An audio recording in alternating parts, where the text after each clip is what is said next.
Alright guys, Merry Christmas. Christmas really sucked this year for me. I'm just letting you know straight up. But not gonna let that get me or anybody else down, so I hope you all had a good Christmas. Hope you all got some awesome games. I didn't get any games for Christmas, but forget about that. This is a game I got early this year. Bulk Slash. Sega Saturn Imported. This is a Nightwing reproduction. This game actually surprised me because I figured they were just going to translate the text. They did. But there's more to it. Anyway, many have probably heard of this game. Not many have probably played it. But I'm going to tell you this. Let's ask ourselves the question. Is Bulk Slash slashing in bulk or barely scratching the balls? Alright, let's go into my review. I'll tell you what I think of this game and if it's worth your money. Regular copies, they're getting a little pricey, nothing crazy, in the, between 100 and a half to 200-ish, maybe a little more, depending on condition, completeness, and all that shit. But let's just go right into it. This is my review of Bulk Slash, Nightwing Reproductions Bulk Slash, on the Sega Saturn.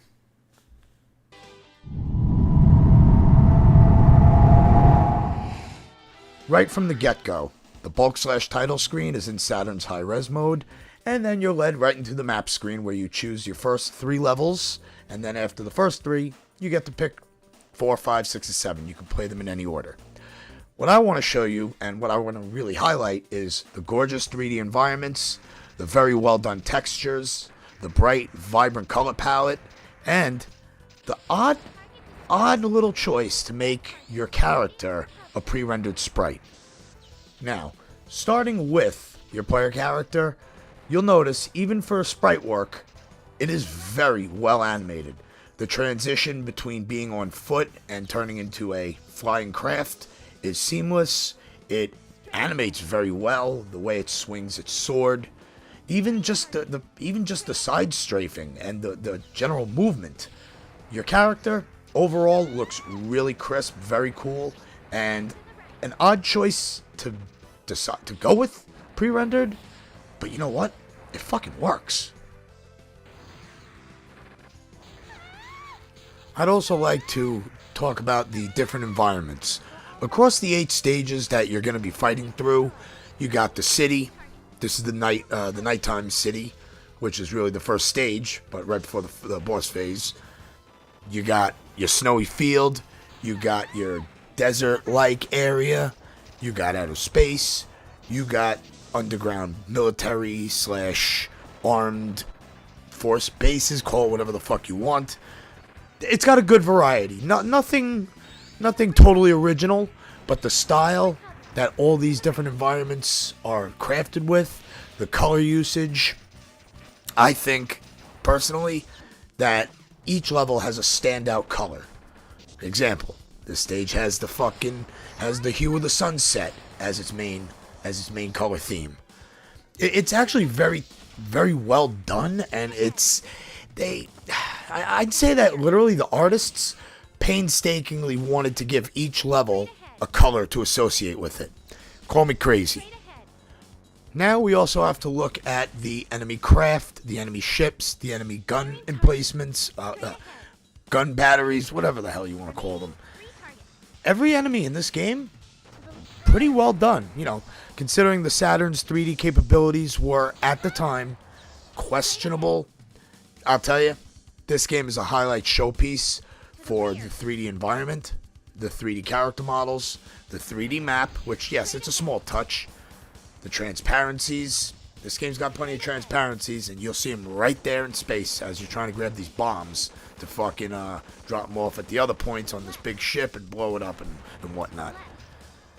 I truly think Bulk Slash would have been a good showpiece for the Saturn in America if it wasn't too Japanesey. I know I'm going on and on about the graphics, but there's so much to love here. I mean, let's also take a look at VDP2. I'm almost certain it's VDP2, doing that beautiful infinity plane thing, just like we saw in Panzer Dragoon 1 and 2 and Saga and a couple other games.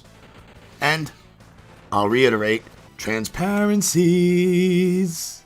And now, let's move on to the sound.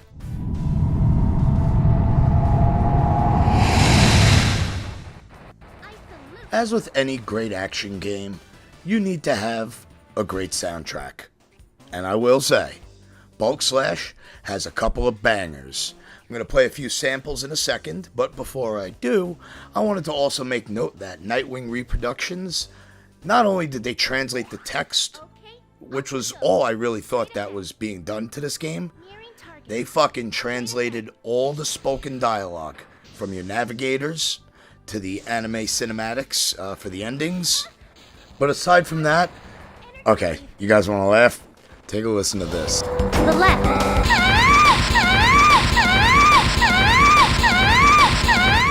Sounds like the navigator's getting a big old dick in her ass. And as I mentioned before, here is a sampling of some of the soundtracks from Bulk Slash.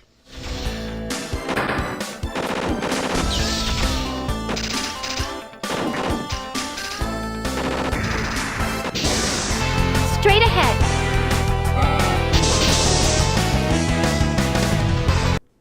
And one of my favorite tracks, this track plays when you are in the final phase of a stage or you're about to finish out your mission completely. Check it out.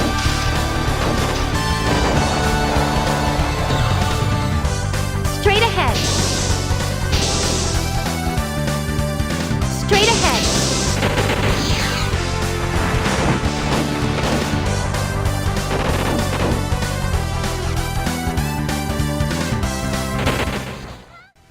So yeah, nice little sampling of the soundtracks, especially that last one, which really gets your adrenaline going and gives you a sense of purpose and really makes you feel like you're on the adventure. Overall, Bulk Slash, I enjoy the music. I enjoyed the sound effects. I think the guns are punchy. The voiceover work, though not absolute perfection, is still more than was even needed. Again, I thought they were just going to translate the text boxes, but Nightwing Reproductions did a wonderful job overall, and I can't detract from the game because the voice acting work is less than perfect. Again, Bulk Slash, wonderful audio presentation. And now, let's move on to the controls and the gameplay.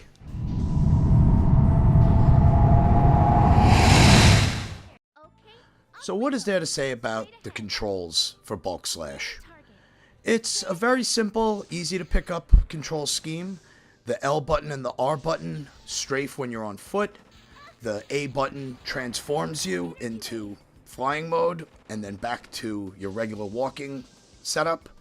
C is for the throttle, which I'll get to in a minute. And B is your attack. And then you have lock on or target facing buttons, which in this case is Y and Z. Which in boss battles, if you hit the Z button, it will automatically face you and the camera in the direction of your target, or the boss. Now, back to what I was saying about the throttle. The C button can increase the throttle gauge in increments of 25%.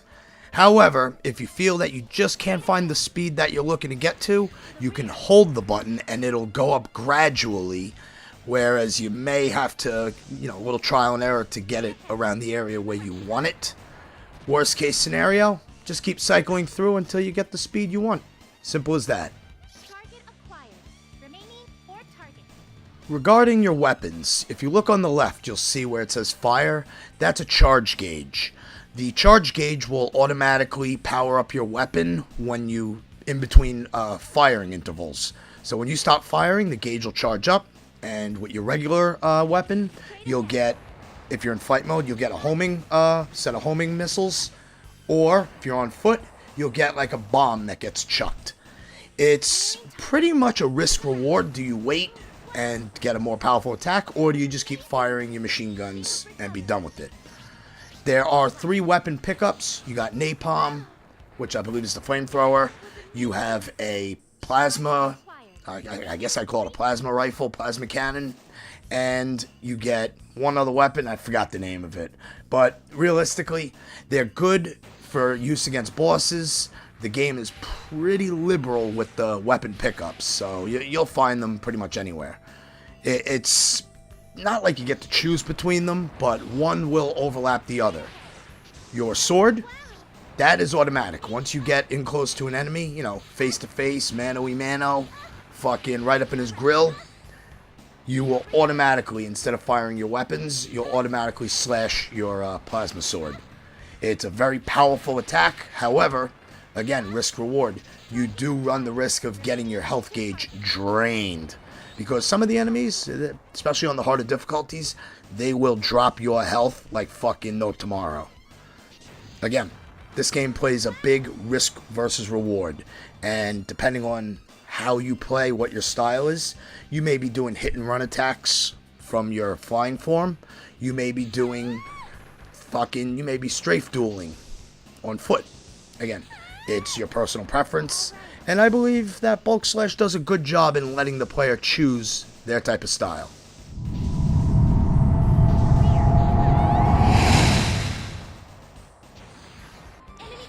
So, is Bulk Slash a fun game? Yes. Yes, it is. All 8 missions have a different objective, be it destroy all enemies, escort, deliver the bomb, find the boss, kill the boss, etc., etc.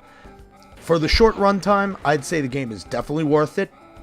However, due to the rising price of original copies, go with the repro, especially for the translation. The only replay value I find in this game is unlocking the different navigators. At the end of each stage, you get a score. That score ultimately adds up as an experience gauge, which in turn lets you unlock different navigators. I have not personally played through the game enough times to really care, but that's just me. As you can see, the standard navigator does just fine, even if she is an annoying fucking pain in the ass. Oh yeah, and those massive boss battles, fucking awesome. Anyway, hope you guys enjoyed my review of Bulk Slash and how I basically praised its graphics. Give it a shot, and I'll see you on the next review.